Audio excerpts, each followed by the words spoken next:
Hello, everyone, and welcome to today's webinar on Icinga notifications.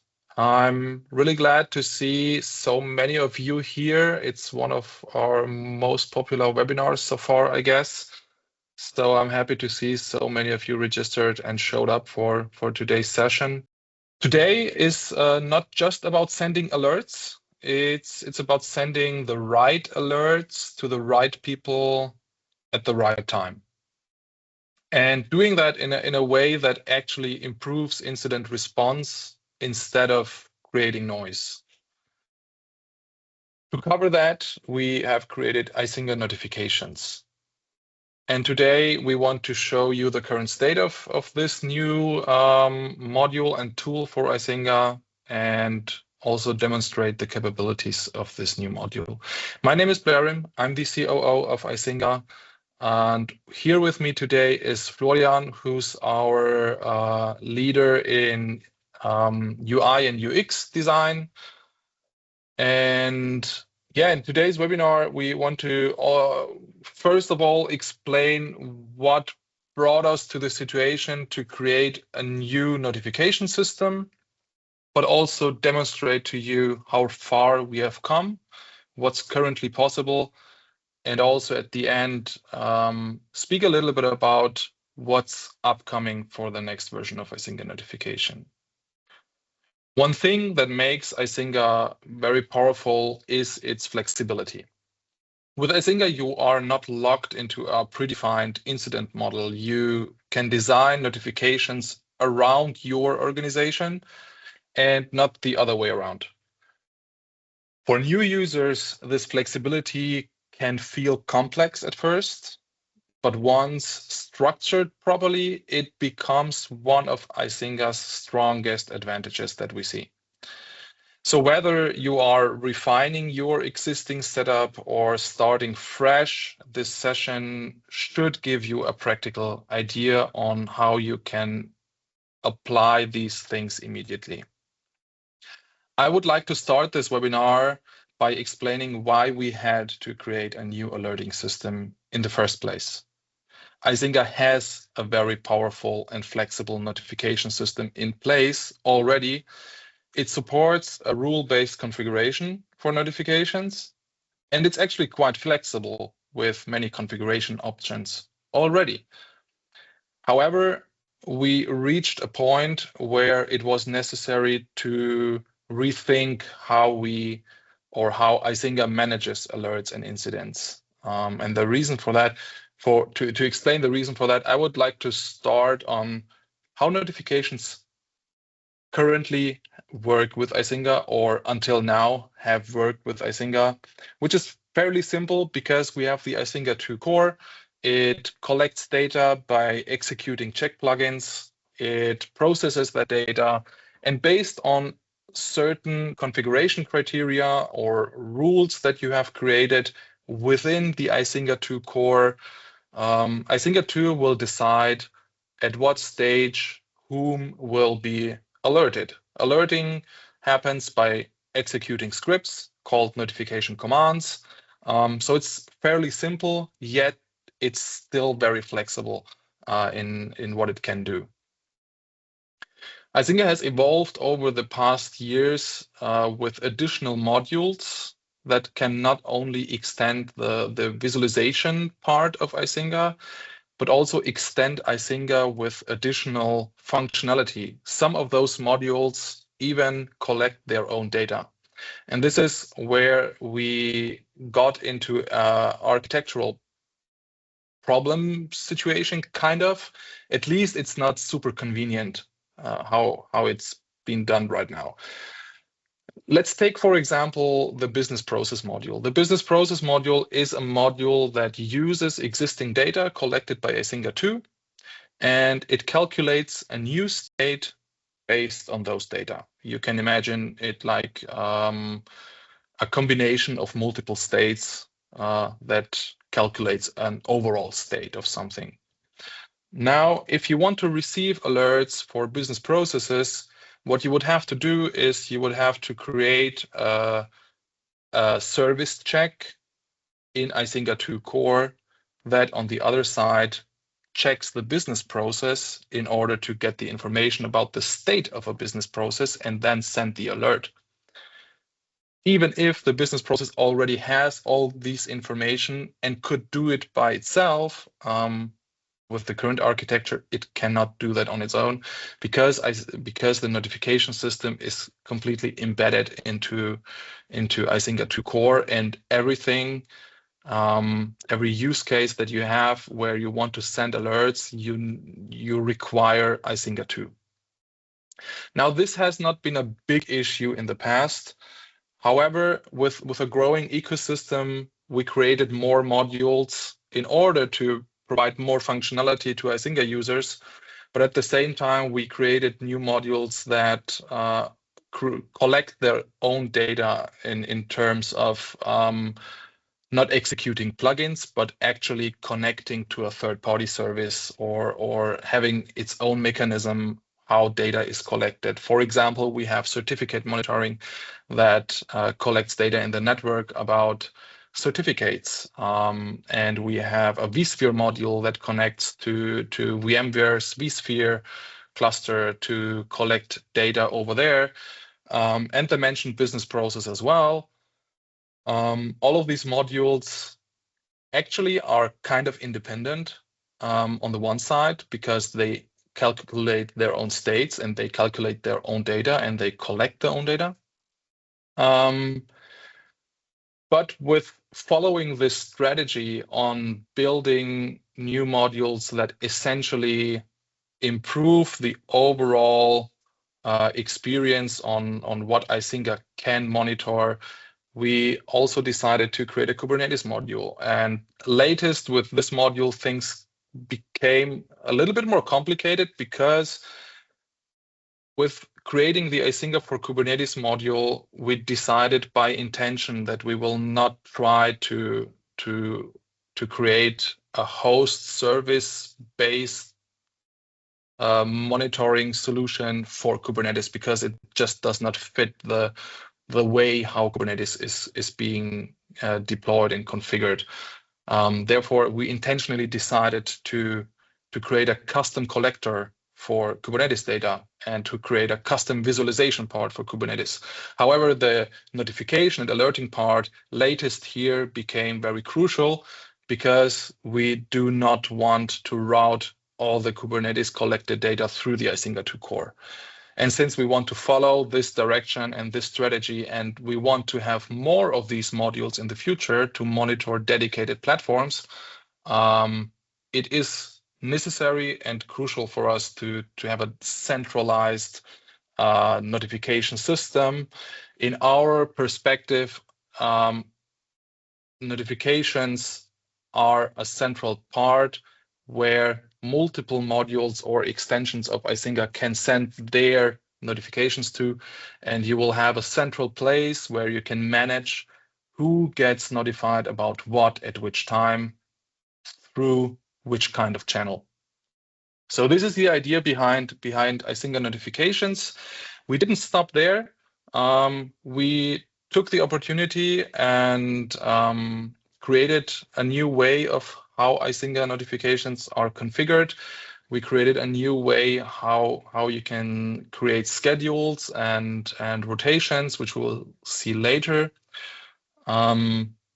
Eventually, this idea will lead us to something similar to this kind of picture, where we will have multiple sources collecting data, analyzing data, deciding what is a problem and what is not a problem, and send those information to the notification hub, let's call it that way, which you will be able to configure in the web interface to send those alerts in certain conditions to certain people across multiple channels on the other side.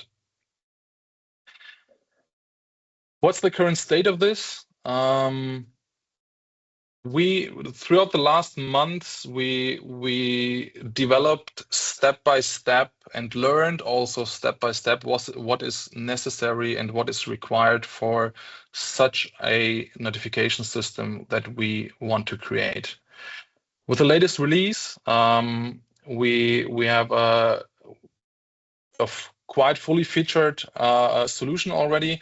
Icinga notifications works in that way that it has two parts. There is one dedicated process that is responsible for receiving notifications from the modules and managing them. It's also responsible for sending out notifications to the channels. And there's one other part, the web module, that is responsible for giving you the possibility to do the configuration within the web interface, create those event rules, and so on. Icinga notifications currently supports two different sources, which is Icinga 2, of course, and additionally, we already have implemented support in Icinga for Kubernetes. And this is the way how we started. Those two sources can already deliver their data to Icinga notifications. It comes with rule-based configurations, and it includes configurations for escalations and certain conditions, which we will see right after this slide. It also comes with a scheduling and rotating system that allows you to create on-call schedules and similar use cases. It comes with contacts management, either through the web interface or through the API. And it already comes with multiple channels included. But long story short, let's dive in and see how it looks like. For this part, I'm handing over to Florian, who will demonstrate us how this actually looks like in action.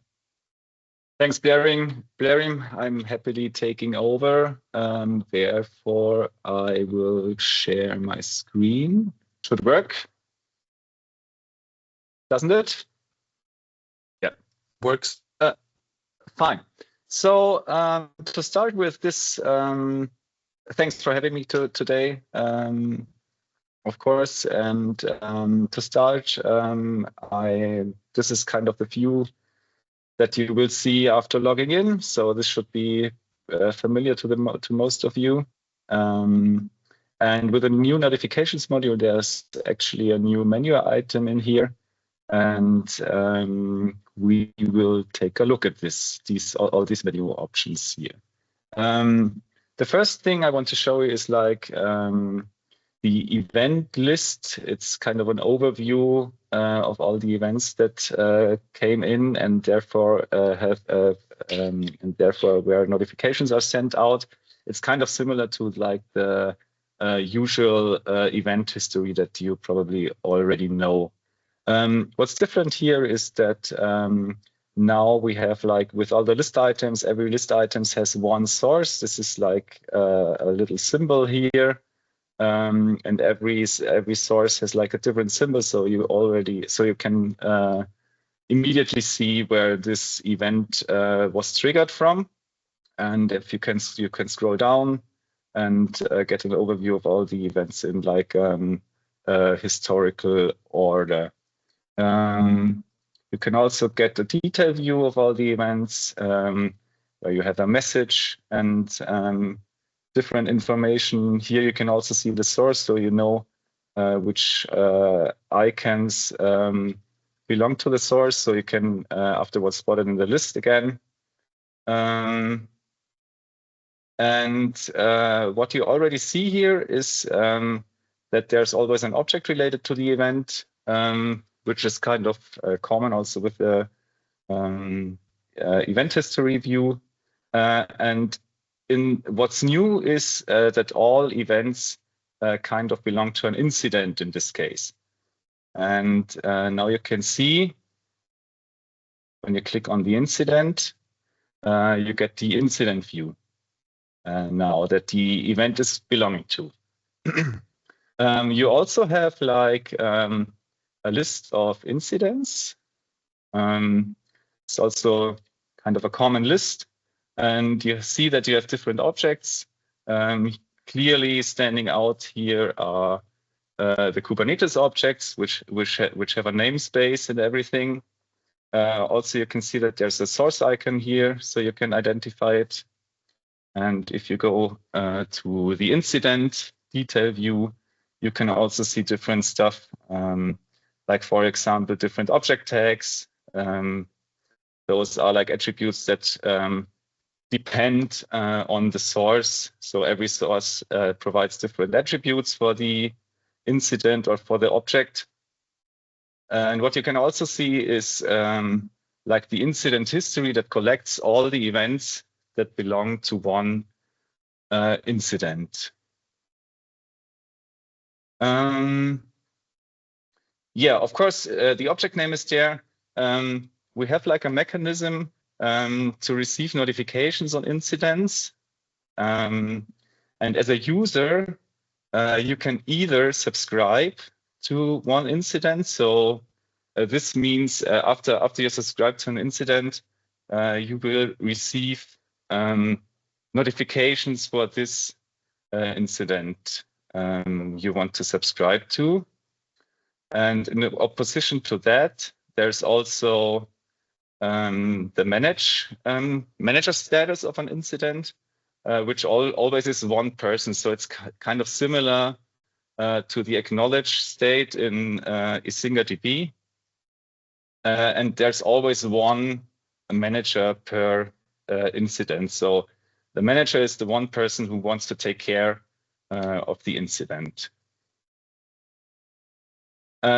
These two views that we just seen are kind of the views that most like operators see, because this one is usually available to most of the users. And what's a bit more special are the configuration views, and I will show you this. This is where you can configure how events or how notifications are delivered at which time to which people. And yeah, we will take a look at that. So you have different tabs here. You can and what's like the most or the core thing which controls how notifications are delivered or to whom are the event rules. And therefore, I want to like create a new one so you can see all the aspects of this event rule mechanism. So I will go here and create the event rule. We will call it Windows hosts in this case. And our source for this will be Icinga DB. So every event rule is like tied to one source. And then we are going to create that. I will give you the full screen here so you can see all the elements better. And the first thing we do is like, since we now want to create an event rule for the Windows host, the first thing is we like filter, or we put a filter to filter out all the objects which we want notifications for. And in this case, we want hosts. And then we can further narrow down. This is kind of an interface you already know from the filter editor. And of course, we want an operating system. We've got auto-completion here. And in this case, we choose the operating system. And we want to have notifications for Windows hosts. As you probably know, this interface, you can have like really complex filters on this.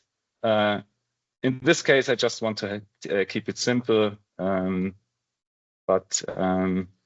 Yes, so just I apply the filter. So now, until this point, only Windows notifications only for Windows hosts are considered. And the simplest case is like we have no further filtering, and we choose as a recipient, we choose the Windows admins. You have the options you have here are like contacts and contacts groups. This is something I want to get to later. It's just that it's better understandable where this all comes from. So I choose my Windows admins in this case. This means that every event there is, there will be a notification sent out to this group that is already created with Windows admin recipients. But to make this a little more interesting, we add like a second escalation step. And this with this plus sign. And for the escalation, I choose like, I want if an incident is like more severe than warning, and is like is more severe than warning for a longer time than half an hour, 30 minutes in this case. There will be an additional notification sent out to a different recipient. And we can choose this recipient here. In this case, we choose Brandon Cooper because we know that this is our like team lead admin. So if no one takes care, AKA is going to manage an incident, which we've seen before, the manage button, Mr. Brandon Cooper will receive a notification. And you can also choose different channels here. In this case, we have only the email channel configured, but we leave it to default channel since, yeah, this is the easiest case. So I click on save. And then the event rule is created. And at this point, the recipients we configured here already receive notifications for these for the events. I will show you now how you can also. I will show you now more about the contacts, which is kind of pretty straightforward. We already see our favorite coworker, Brandon Cooper here. This one was already configured before. It's just like you just fill like a form, and it has different parameters. What's also interesting, or what's also to note, is you can tie this notification contact to an Icinga web user.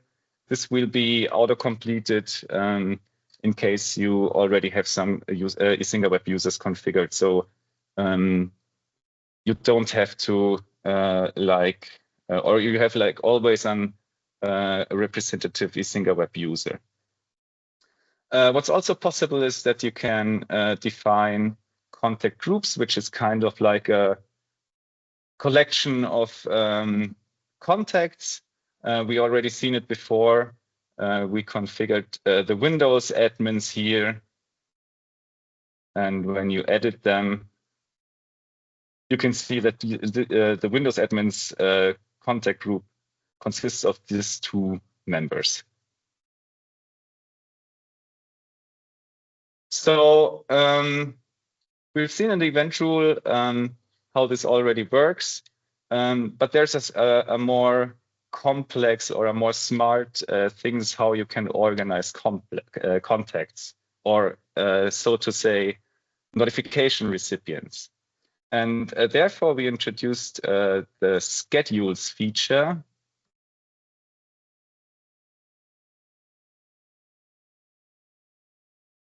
And I will show you how this works by creating a new schedule. We want to create a schedule for our Windows monitoring, Windows hosts. call it Windows host schedule. What you probably notice here is like that you can set a time zone for a schedule, since schedules control or organize how when recipients receive notifications. And you can set one time zone for a schedule in case you have like different locations where your company or your organization is. So you always can see, so you always have like the so always you see the right time zone for your recipients. I will create the schedule now, and then we can take a look at the interface, what we see here. You can probably notice that it's like a calendar-like view. And in this view, we are now defining when people are like in the place to receive notifications. The schedules are organized in rotations at this point. And what we now do is like add our first rotation. So the first rotation we add is like the office hours. So we want to like have different people or different shifts for people that are working in the office that get the notifications, because most people will be responsible for when they are in the office. And therefore we can select our rotation members here, and we already have like our well-known contacts that we've seen before. And I will select some of those.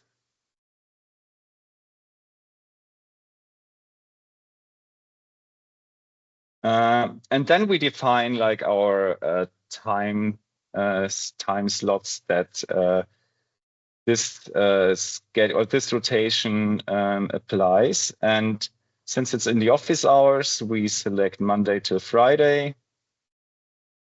And the classic office hours are from 9 to 5. Who doesn't know it? From 9 to 5. Here I can control how much or how often like the recipients change. I will leave it to once a week, and I will set the starting date to yesterday, since it's the start of the week. And you will soon see what effect this has.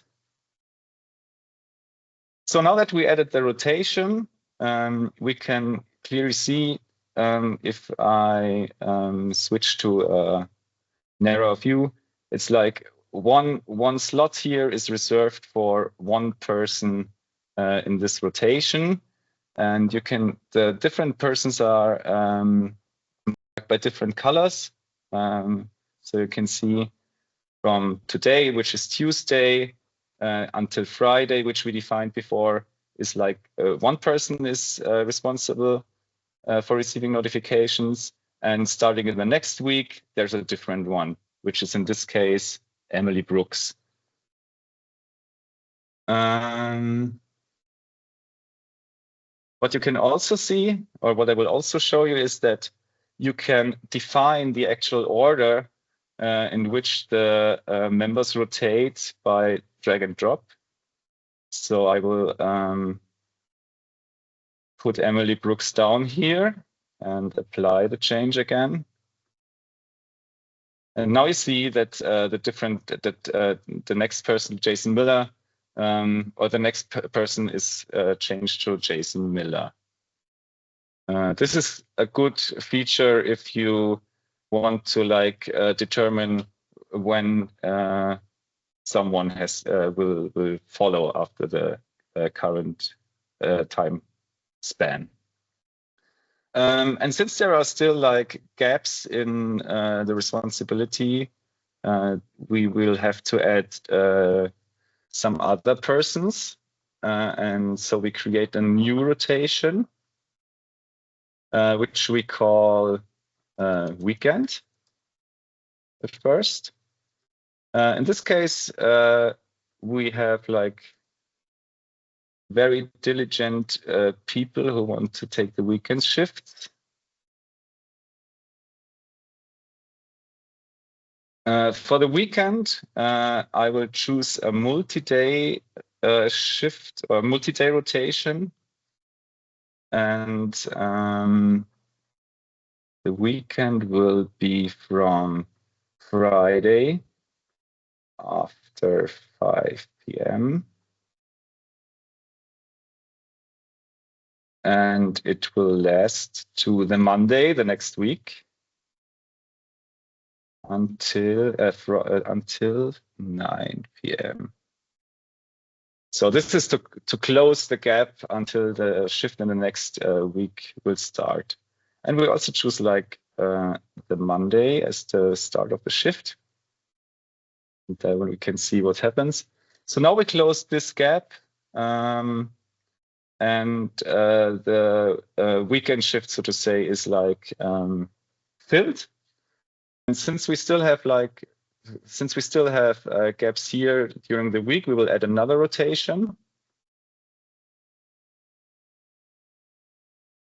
which we call out of office. We have some different people here. That didn't work.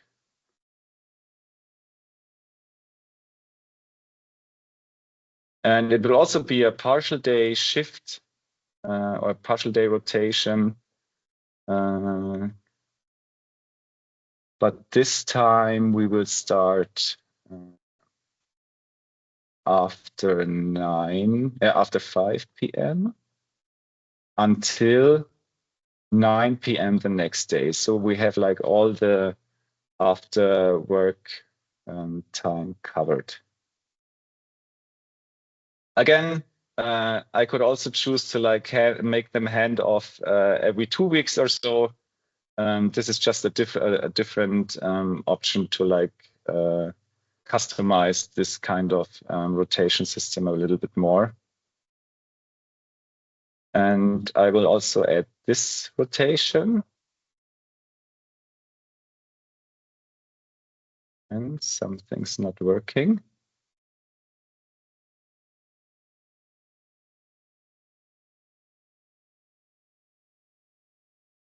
Live demo time.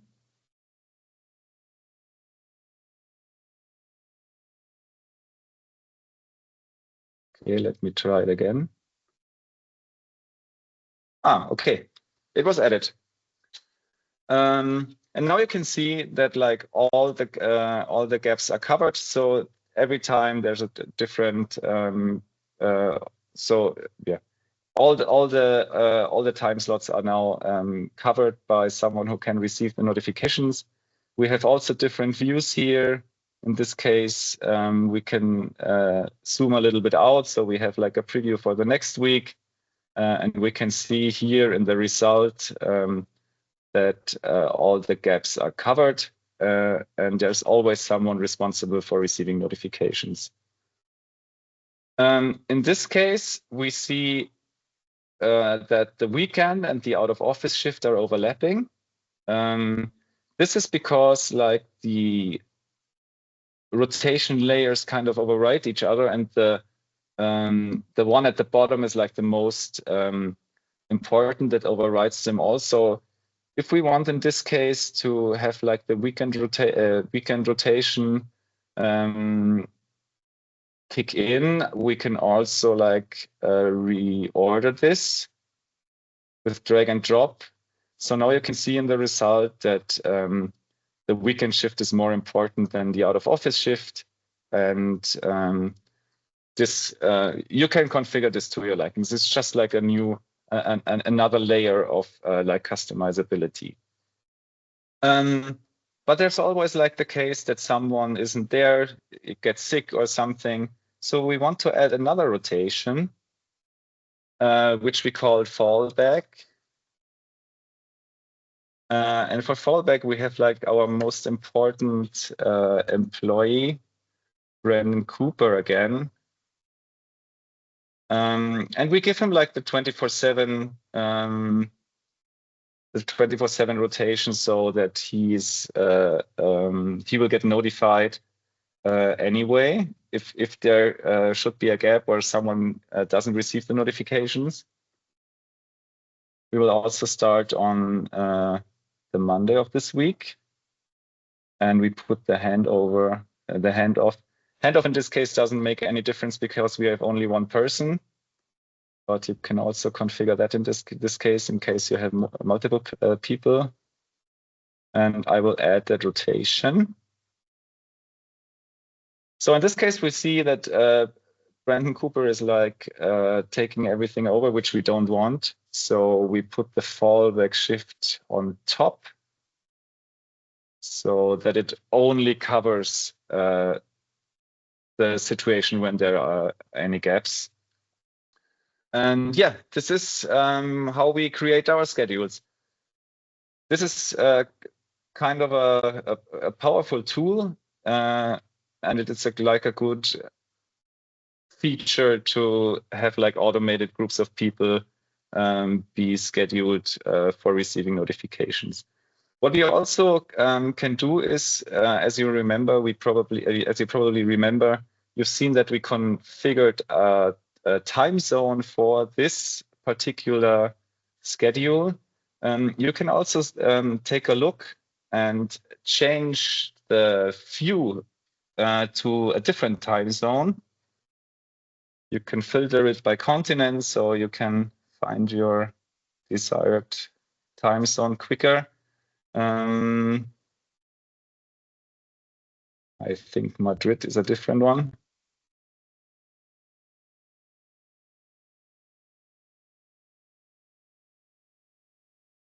Let's try London. Yeah, and as you didn't know if you noticed it, but like it shifted for 1 hour.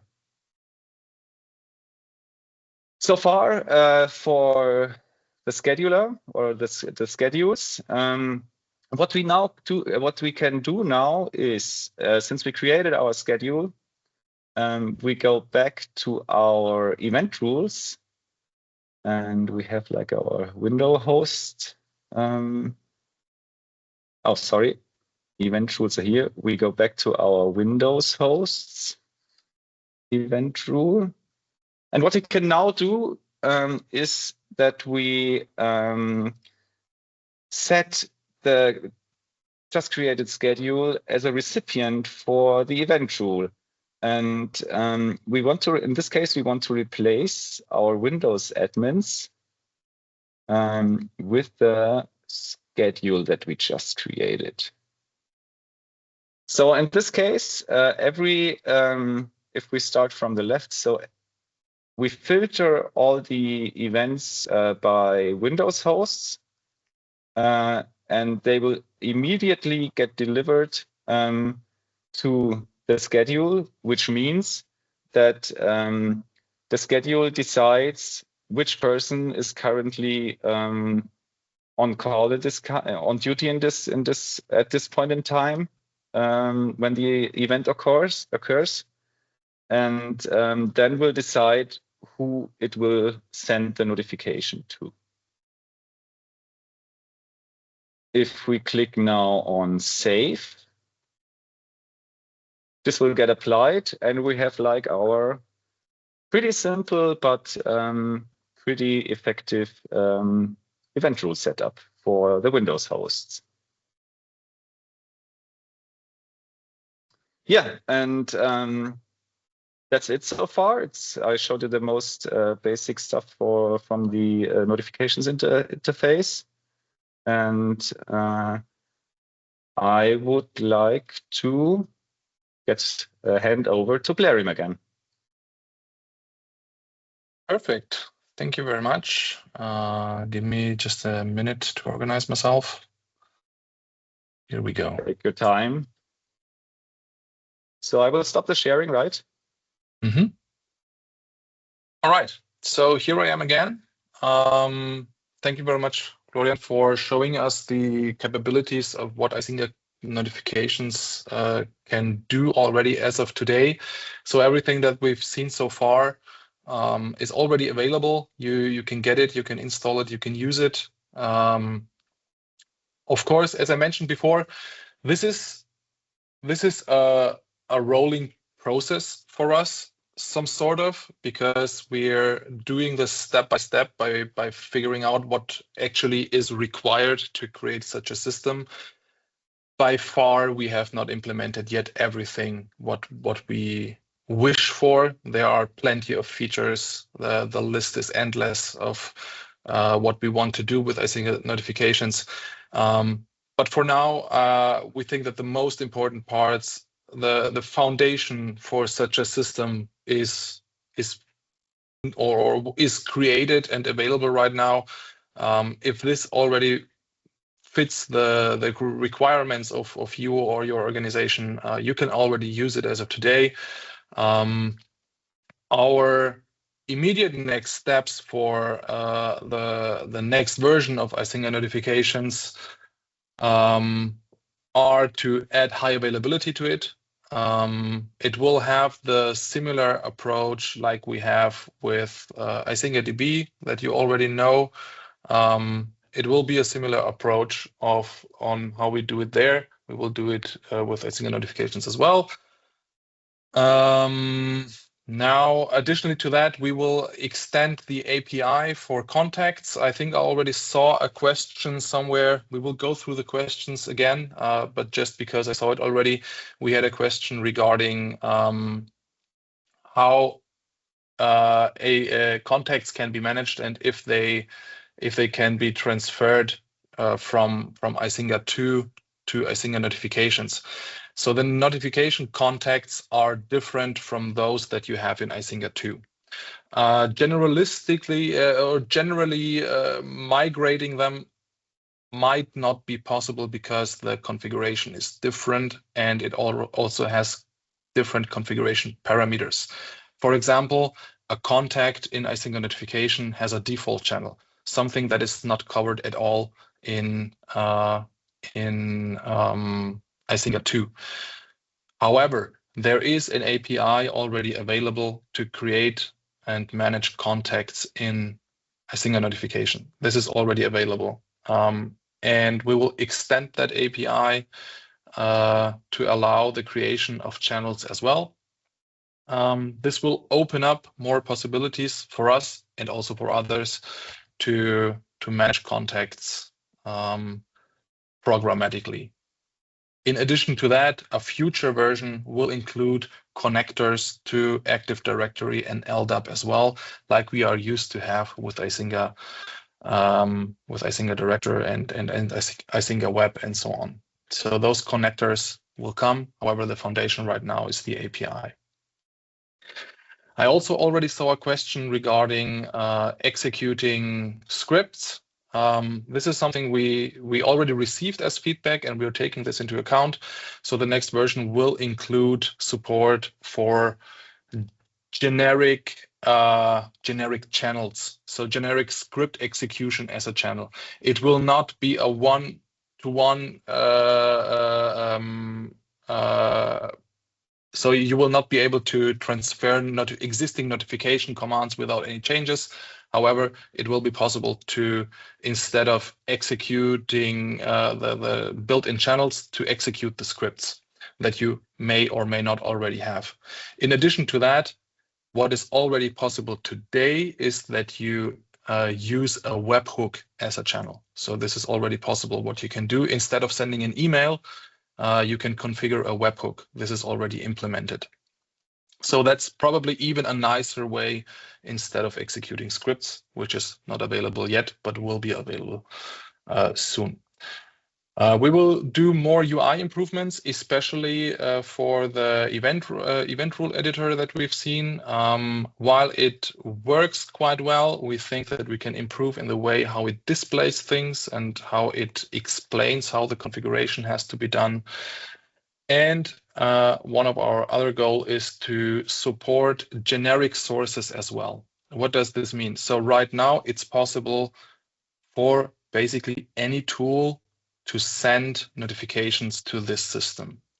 However, it's not as simple as we would like it to have. So to give you details, right now you would have to do 2 web requests. We would like to reduce this to 1 single request, where you just send from your scripts, from your cron jobs or your third-party system, 1 simple request to the notifications API, and you will have that notification in this system and can manage who receives this notification at what time. This will be some sort of limited compared to the bigger fully integrated sources like Icinga for Kubernetes and Icinga 2, but it will have sufficient functionality so you can have very simple notifications sent from your scripts or cron jobs or whatever. So this will be possible as well. And said that, channels is a topic why we created Icinga notifications in the first place as well, because of course there are plenty of notification commands out there that can be used, and some of them work good and some don't work so good. So what we want to do is we want to provide official connectors to certain platforms like Microsoft Teams, like ServiceNow, like PagerDuty. So these are the 3 that we will cover throughout this year. Others will follow. However, this is what we have identified as some of the most important ones that we want to do first. And of course, it is already possible today to create custom channels already, because the way how Icinga notification is built, it can be extended with additional code and with additional channels. So if you have some very exotic solution in your organization, and you do have some kind of development skills, it is already possible today to create those custom channels. If you don't have the development skills, you will have to wait for the next version where the execution of custom scripts will probably make it easier for you to integrate. As mentioned before, Icinga notifications is already available today. You can play around with it, at least with the web interface. In our online demo, you will have the similar functionality to what we've seen today. You will not be able to play around with the processes, of course, but with a major part in the web UI, you will have access to that in the online demo. Documentation is available, packages are available, so this can be installed already. We are already receiving feedback from users that are using this and trying it out for their use case scenario. If you have feedback, we would be glad to hear from you, since we learn step by step what is required from the user base. And with that, I would like to move over to some questions that we already have in the Q&A section. So probably since there are plenty of questions, let's see how many of them we can answer. We will just start somewhere in the beginning. Is there a multi-line view for the incident screen that gives a little bit more detail without clicking on it? I think that's something Florian can answer.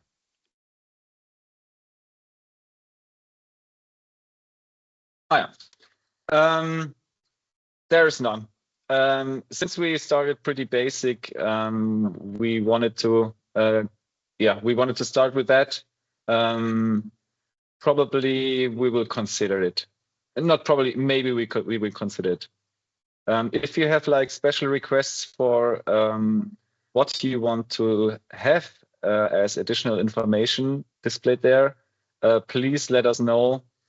Probably the best way to do that is on GitHub and open an issue and make a request. And yeah, it's usually the best thing if you can explain the use case that you have. And this will help us when considering things like that. All right. Then Marcus is asking, can I configure notifications on satellites in a different way as the primary node? No, because satellites are not standalone Icinga nodes. That's something you need to keep in mind, even though satellites are used to distribute the load, also sometimes used to separate checks from each other by customers or by location or something similar. It's important to see the full picture of the Icinga 2 architecture, and in that picture there are some functionalities that are tied to the Icinga 2 master, and notifications is one of that features. And therefore it is not possible to execute those on the satellites, because we would lack a lot of data that we would need to actually run those notifications. Another question is, will the time and date format be configurable or determined by the browser settings? As far as I know, it's determined by the browser settings, but Florian may have the detailed answer to that. It's about the AM PM format in the date picker. Muted. As far as I know, it's determined by the browser. So there's no dedicated datetime picker that we're using. We're using the default from the browser. And I suppose that if your language setting is set to English, it will use the AM PM thing. In other words, we don't have control over that. We talked already about contacts and contact groups and how they are different from those configured in Icinga 2, so I'm skipping that and moving forward to something different. Can the notifications module also be used from external tools? For example, Prometheus Alert Manager using a webhook or something similar. Yes and no, some sort of. So it can be used, and the goal is that it should be usable by external tools. Right now, it's not in such a nice way how we would like to have it. The reason for that is that currently the integration between Icinga DB or Icinga for Kubernetes with Icinga notification is pretty tied together. There is data flowing from one side to the other side to synchronize the rules, so the other side knows what it has to send, and so back and forth. However, one of our goals, as mentioned before, is to make this simpler. It would be possible as of today.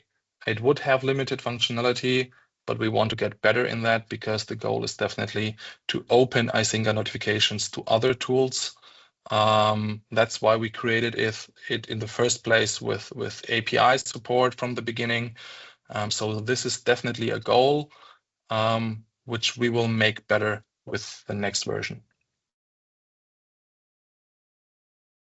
We talked about custom scripts as notifications. As mentioned before, either use webhooks or wait for the custom scripts in the next version. Let's take one or two more questions.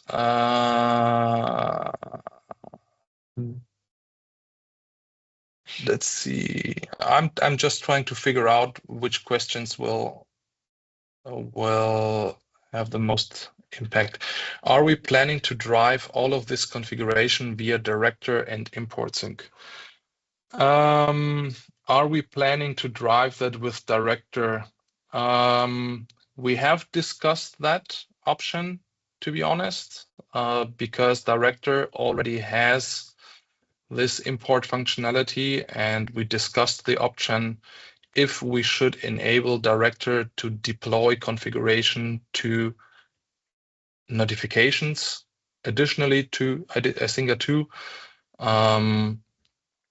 We haven't yet finished, or we haven't made a decision on that, because on the one side it would make sense to do so. On the other side, perhaps it even makes sense to separate the import sync functionality from the director entirely and use it on other modules as well. This could be an approach Another approach could be to use this directory functionality and just add multiple destinations for certain configuration parts. This is a big architectural shift, and we haven't made a decision yet about that. So what's about the old notifications? Will they work as usual in parallel? A clear yes. So if you are familiar with Icinga and used it for some time, you will most likely know that whenever we make these kind of architectural shifts, and this is similar to what we did with Icinga DB, we ensure that we support the previous way for a long time, and this is how we will do it with Icinga notifications as well. So you can be sure that you will have sufficient time to migrate from the existing notification systems to the new ones. And we will make sure that we can deliver as much as we can to make it as easy as possible to migrate from the old system to the new one. With that, I would like to close up for today. I'm aware there are plenty of more questions in the Q&A section. What we do in these cases is we will pick the most relevant questions here with the most upvotes, and we will put the answers to those questions in a follow-up email. Make sure to check your inbox within the next few days. You will receive the link to this video that you can share. You will receive some more answers to your questions that you had. Make sure to tell your friends and family about Icinga. Of course, thank you very much for joining us today here. And yeah, thank you very much. Keep in mind, we will have another webinar upcoming about managing Icinga configuration with Ansible. We will make sure to share that link one more time in the chat. See you next time. Bye-bye.